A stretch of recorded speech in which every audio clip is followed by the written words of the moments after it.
daming nagtatanong kung magkano na ang kita ko kay Facebook dahil nga ang dami ko ng followers. So mga kainday, hindi lang talaga ako mahilig mag-post kung magkano yung earnings ko kay Facebook kasi mas maganda kasi na sikreto mo lang para iwas evil eye mga kainday.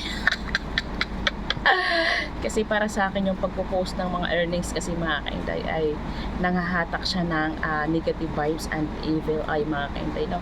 So kung tanungin niyo talaga ako ng paulit-ulit kung magkano talaga yung earnings ko, so simula talaga monetize ako mga kainday is kung buong 1 year na ako simula nung na-monetize ako mga kainday, diba? So malaki-laki na talaga mga kainday yung nakuha ko pera dito kay Facebook mga kainday.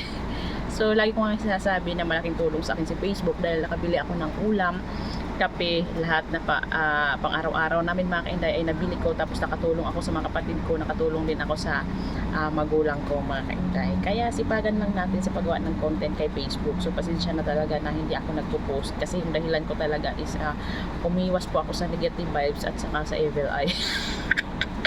At umiwas talaga ako sa mga kainday, sa maningil ng utang sa akin.